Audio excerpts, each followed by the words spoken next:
Et bonjour et bienvenue à tous dans cette 6e émission qui traite d'informations positives. Le but ici est de se faire du bien au moral en changeant d'angle de vue par rapport aux informations classiques. Sachez qu'il ne s'agira jamais de nier ou de diminuer la peine causée par le reste des événements dans le monde. Si jamais vous ressentez ce genre d'impression à un moment de cette vidéo, d'une précédente ou bien d'une éventuelle future, ce n'est que fortuit et involontaire. C'est parti pour quelques minutes de positivité, d'entraide, d'héroïsme et d'humanisme.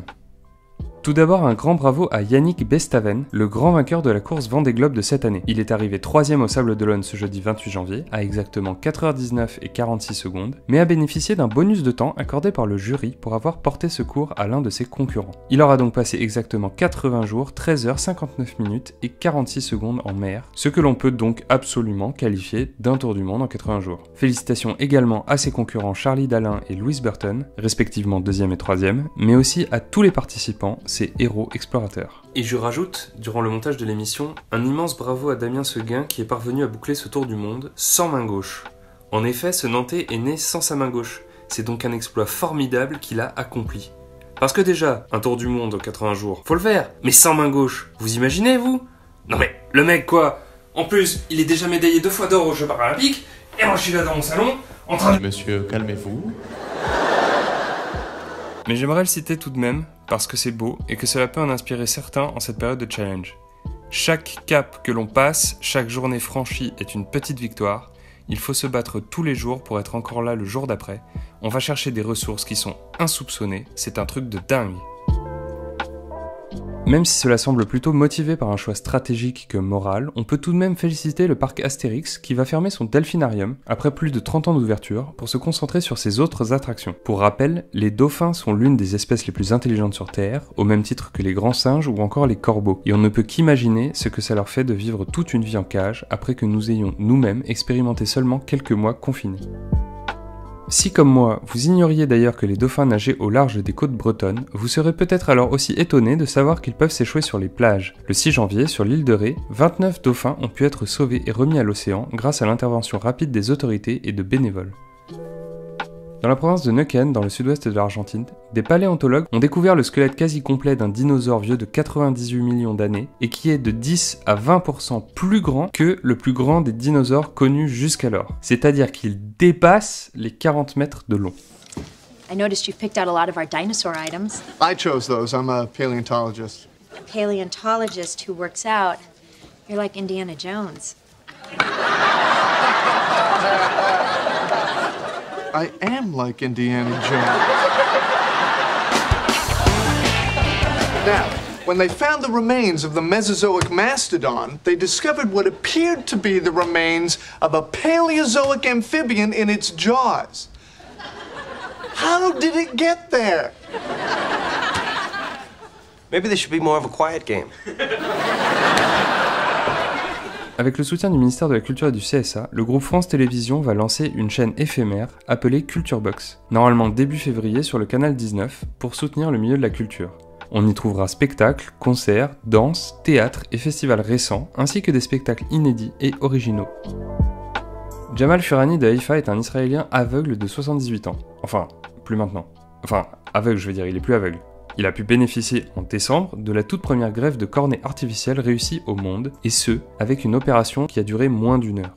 Il a pu lire un texte et reconnaître les visages de ses proches à nouveau. Cette greffe ayant dépassé toutes les espérances, cette opération pourra bientôt être reproduite dans d'autres pays du monde, dont la France. Une équipe de chercheurs de l'université d'Oxford a trouvé le moyen de transformer le CO2 de l'atmosphère en carburant pour avion. Cette réaction chimique n'a pour l'instant été produite qu'en laboratoire à très petite échelle. Mais c'est une avancée indéniable, et la visée de ces chercheurs serait de produire un carburant neutre en carbone, puisque ne se servant que dans le CO2 de l'atmosphère.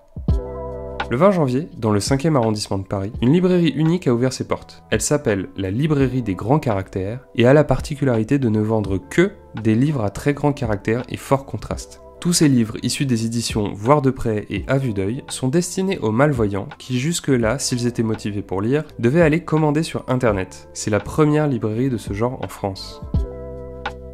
L'association Les Bureaux du Cœur est une association nantaise qui permet à des sans-abri de pouvoir loger dans des bureaux les soirs et les week-ends. Les patrons et dirigeants d'entreprises peuvent adhérer à l'association pour ainsi mettre à disposition leurs locaux, très souvent chauffés même la nuit et les week-ends, et disposant de sanitaires, de cuisine et parfois même de douches. Ça permet donc à des sans-abri ne pouvant aller en logement collectif de posséder un toit individuel. Et à Ulm, en Allemagne, 2 petites capsules futuristes baptisées Ulmer Nest ont été installées dans la ville pour permettre d'accueillir jusqu'à 2 personnes en cas de grand froid ou de besoin de protection. À titre personnel, je leur conseillerais de retravailler le design, mais l'initiative est salutaire et j'exprime là un goût tout à fait subjectif. Un capteur permet d'alerter les travailleurs sociaux de la ville d'une présence, leur permettant de surveiller le bon déroulement du séjour, et un panneau solaire est relié à un service de communication hors réseau mobile. Si les essais sont concluants, alors ces capsules pourraient fleurir dans toute l'Allemagne. On va maintenant passer à la rubrique des brèves. À Toulouse, la société CX Air Dynamics a inventé pour les motards un surpantalon capable de se gonfler en cas d'accident, une sorte d'airbag pour jambes. Comparé aux années précédentes, les ventes de bagues de fiançailles en France ont explosé en juin et en décembre, c'est-à-dire à la fin des 2 confinements, ce qui traduirait donc une augmentation globale des demandes en mariage durant cette année, qui était pour le moins mouvementée. Ou plutôt très statique, mais on s'est compris. Les Japonais vont tenter de construire un satellite en bois sans danger pour l'humain d'un point de vue écologique. Le Royaume-Uni va bientôt interdire l'import des produits chinois suspectés d'avoir eu recours au travail forcé des Ouïghours, notamment les textiles. L'Allemagne emboîte le pas à la Suisse et interdit à son tour le broyage vivant des poussins mâles. À Pleumeur-Gautier, en Côte d'Armor, un natif de la commune a légué 1,375 millions d'euros à cette dernière suite à son décès. Cette somme, qui fait le double du budget de la commune, devra contractuellement servir à des causes humanistes et sociales. Matteo et Kéliane sont 2 adolescents de 13 ans qui ont sauvé un père et son enfant de la noyade en les sortant d'un lac gelé le 10 janvier à Belfort. Vous en avez peut-être entendu parler, le skipper franco-suisse Yvan Bourgnon a présenté le 24 janvier ses plans pour un immense voilier de 56 mètres de long appelé Manta, qui permettra de récupérer les déchets à la surface des océans et ainsi entamer la filtration d'une partie des macroplastiques dans les océans, c'est-à-dire ceux qui sont visibles à l'œil nu. Le Syndicat national des discothèques et lieux de loisirs de France propose de mettre à disposition les 1600 établissements de métropole et d'outre-mer pour les transformer en centres de vaccination d'urgence pour toute la population. Voilà. Pour finir, je vous laisse aujourd'hui avec de magnifiques portraits d'oiseaux pris par l'artiste photographe Tim Flash, qui cherche à défendre ici la cause animale en présentant les regards expressifs de ces oiseaux. Just shake what your mama gave you, get on it. I see you walking in the club, making moves, getting love, you know you're sexy. Je vous propose encore une fois d'essayer chaque jour de rester positif et de muscler votre optimisme avec douceur et persévérance pour réussir à profiter de toute la lumière qui existe, elle aussi, dans notre monde.